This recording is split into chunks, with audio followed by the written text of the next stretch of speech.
C'est le cœur gros et rempli que j'arrive sur scène. Le cœur plein de mon histoire, plein de mon parcours au baccalauréat et surtout, je viens ici devant vous avec le cœur gorgé de regards tendres et aimants de femmes. Des regards dénudés, m'offrant subtilement le plus pur, et ce, sans même que je m'en aperçoive. Des regards honorables, des regards nourrissants, des regards comme un cadeau inespéré qui ne demande qu'à être contemplé. Hélène, Claire, Caroline, Julie, Nathalie, Isabelle, Geneviève, Nicole, Héloïse, Marie-Sophie. Vos yeux m'ont appris que j'avais un grand cœur. Vos yeux m'ont appris que quand j'aime, j'augmente le monde depuis l'intérieur. Que quand j'aime, c'est une force douce, puissante, une brune chaude qui ruisselle jusque dans le réel. Vous m'avez révélé à moi-même l'importance de me libérer et de m'émanciper pour que je puisse m'ouvrir de plus en plus à l'amour, pour laisser entrer cette énergie et la laisser œuvrer pour nos vies respectives. En écrivant le début de ce texte hier soir, j'ai été étonnée. Je me suis attrapée là où je ne m'attendais pas moi-même, mais pas du tout. Jamais je n'aurais imaginé venir vous parler de quelque chose que je pourrais nommer comme la voie initiatique de l'amour. Ce n'est pas ce que j'avais prévu dans mon esprit au départ. Ainsi, la phrase « aimer comme responsabilité citoyenne » prend tout son sens. Responsabilité non plus comme un devoir ou une obligation, mais comme une opportunité de créer plus de beauté, de fierté, de lumière et de nous rappeler à notre humanité. C'est aujourd'hui que je mesure ce que peut être la portée d'un regard. Fait que laissez-moi maintenant vous raconter depuis cette perspective un petit bout de mon parcours et vous présenter mon stage grandiose réalisé auprès de ces femmes que j'ai citées. La grande traversée. Avant d'arriver dans le baccalauréat, j'ai fait 4 tentatives. 4 tentatives de trouver un moule professionnel dans lequel je pourrais gentiment rentrer en toute obéissance. Un moule extérieur à moi qui, de toute évidence, me contraignait.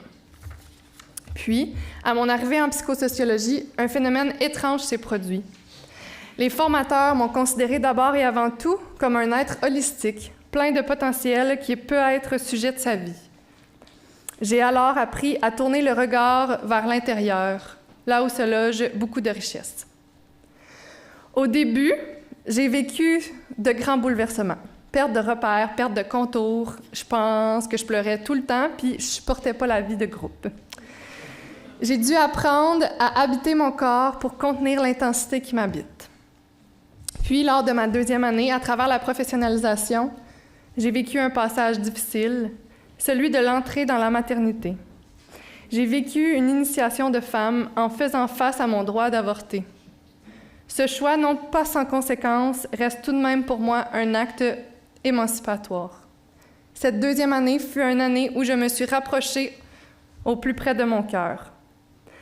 Ce chemin d'émancipation m'a menée au moment de choisir mon stage que j'ai fait à la débrouille. Il m'a menée à mon tour à accompagner les femmes dans leur marche. Alors, mon stage, parlons-en.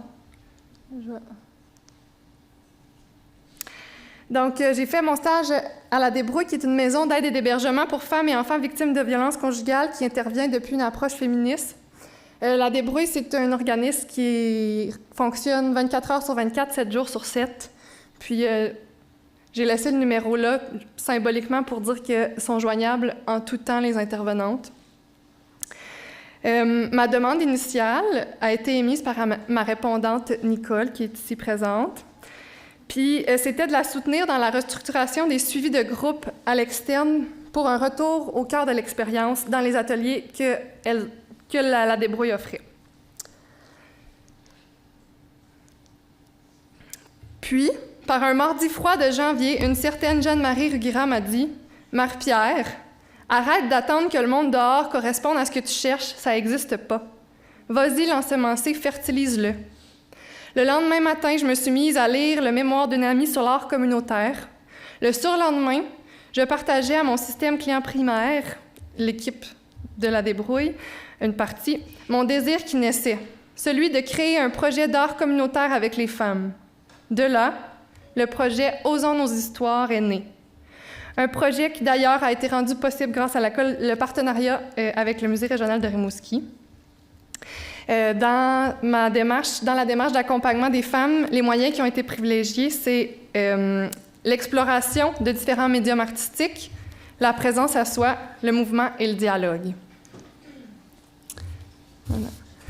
Donc, Osons nos histoires, c'est un processus d'accompagnement par l'art en communauté comme moyen de redressement. C'est une exposition d'œuvres d'art qui a duré 4 jours au musée. C'est des femmes qui sortent de l'ombre pour dénoncer la violence conjugale en défiant la honte.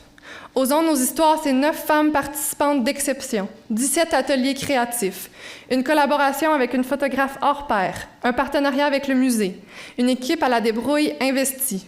Salut à Nicole, Héloïse, Marie et Marie. Osons nos histoires, c'est une médiation culturelle réussie, c'est une multitude de rencontres fécondes. Au bout de ce projet de stage-là, ou bien projet tout court, il y a eu un vernissage la semaine dernière. Vernissage qui a été pour moi le summum de mon stage, qui a accueilli une grande partie de la population de Rimouski. Un vernissage témoin de 2 célébrations importantes individuellement et collectivement. La première, passer de femme victime cachée dans l'ombre à la femme créatrice de sa vie qui apparaît dans la société en sororité. La deuxième, qui illustre bien un fondement de l'intervention féministe, un travail de redressement collectif où participantes, intervenantes et stagiaires, j'ai mis un S, je ne sais pas pourquoi, c'était moi, performent la notion même d'égalité et de souveraineté en se retrouvant côte à côte. Finalement, moi, à travers ce stage-là, puis je dirais même, surtout ce stage-là, j'ai eu des leçons de vie. Les femmes m'ont enseigné par leur chemin la dignité, l'espoir. Elles m'ont enseigné à me tenir debout, la reconnaissance, la valeur, la transformation, ce que c'était vraiment la sororité, puis la sérénité. Elles me permettent de me rappeler que ce que l'on vit ne nous définit pas et qu'on a la possibilité de se réinventer et d'écrire une nouvelle histoire. Mon stage m'a permis d'accorder de l'importance à ma vision et mes rêves et de me faire confiance dans leur réalisation. De là, peut-être est né mon métier intime que je nommerais aujourd'hui comme l'accoucheuse visionnaire des actes précieux. Ne sous-estimez jamais la portée d'un regard. Du moins, mon stage me démontre bien de ne plus sous-estimer le mien.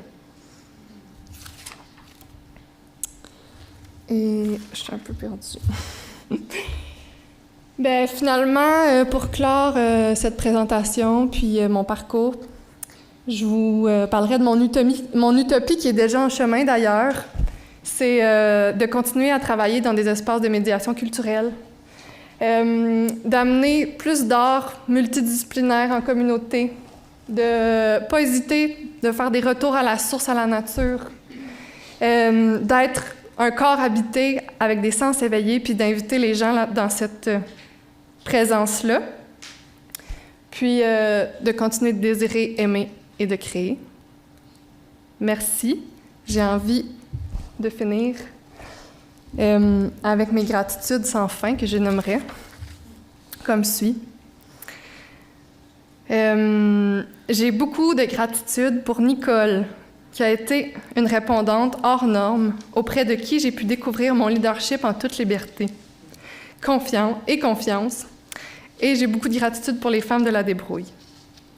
J'ai beaucoup de gratitude pour moi-même et mon chemin de courage. J'ai beaucoup de gratitude pour ma famille, Annabelle, Jean, Jacqueline et Sylvie, qui sont venus de Gatineau pour me soutenir. J'ai une immense gratitude infinie pour le bac en psychosociologie, tous les profs qui m'ont apporté quelque chose singulièrement. Puis, juste pour en nommer quelques-uns, là, j'ai Mira, Vincent, Miro, Suzanne Boisvert, Jean, Jeanne, Mathieu, Monize. Je vois JP, en tout cas, toutes, Diane. Puis aussi pour Élise et Sophie, qui ont été des accompagnatrices qui m'ont soutenue pendant mon bac. J'ai de la gratitude pour Chiara, Aurélie. Je sais pas où Chiara. Aurélie, Lamine, Élisée, Isabelle, Simon, Ananda, Cathy, et puis vraiment tous les membres de notre groupe, puis mes alliés de la session. Finalement, j'ai de la gratitude infinie pour la communauté de danse des 5 rythmes. Une mention spéciale à Shanty Park. La danse, c'est quelque chose qui est venu réenchanter ma vie, que j'ai découvert à Rimouski, puis qui m'a accompagnée durant tout mon parcours. Merci.